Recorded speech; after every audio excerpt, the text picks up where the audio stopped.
Hello बच्चों, let's read the question. The question says the equation of Verhulst-Pearl logistic growth is from this equation K indicates, हमें बताना है कि इस equation में K किसे डिनोट कर रहा है. हमारे ऑप्शन है A population density, B intrinsic rate of natural increase, C biotic potential, D carrying capacity.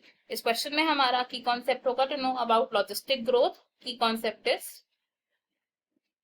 Logistic growth. Logistic growth ऐसा ग्रोथ पैटर्न होता है जिसमें नेचुरल रिसोर्सेज लिमिटेड होते हैं फॉर अ पॉपुलेशन, एंड इस तरीके की ग्रोथ में देखा जाता है एक इनिशियल लैग फेज. इस लैग फेज के बाद आता है एक exponential log phase, and log phase के बाद आता है अ पीरियड ऑफ डेसेलरेशन यानी कि स्लो ग्रोथ, एंड देन इसके बाद ऑब्टेन होता है asymptote.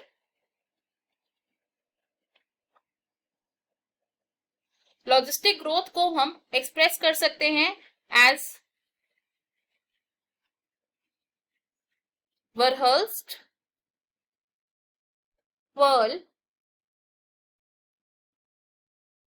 Logistic growth equation. And ये मैथमेटिकल इक्वेशन क्या है? It is dn upon dt is equals to rn k minus n upon k. इस इक्वेशन में n रिप्रेजेंट कर रहा है पॉपुलेशन डेंसिटी को at a particular time. It is population density. Then r represent कर रहा है intrinsic rate of natural increase को, intrinsic rate of natural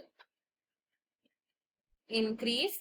then k represent कर रहा है कैरिंग कैपेसिटी को, कैरिंग कैपेसिटी को. तो अगर हम अपने ऑप्शंस को देखें, k यहाँ पर रिप्रेजेंट कर रहा है कैरिंग कैपेसिटी को, तो option D is the correct answer, and बाकी के ऑप्शंस है incorrect. I hope you have understood it well. Best of luck. Thank you.